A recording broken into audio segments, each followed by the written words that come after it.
देवी प्रपन्नार्ति हरे प्रसीद प्रसीद मातर जगतो अखिलस्य प्रसीद विश्वेश्वरी पाहि विश्वं स्वविश्वरी देवी चराचरस्य आधारभूता जगतस्त्वमेका महीस्वरूपेण यतः स्थितासि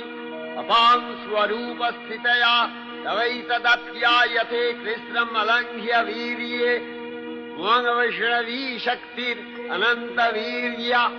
विश्वस्य बीजं परमासि माया सम्मोहितं देवी समस्तमेतत् त्वं वै प्रसन्ना भुवि मुक्ति हेतु विद्या समस्ता तव देवी भेदा श्रियः समस्ता सकला जगत्सु तवैकया पूरितमम्ब यैतत् का ते स्तुतिः सद्य परापरोक्तिः सर्वभूता यदा देवी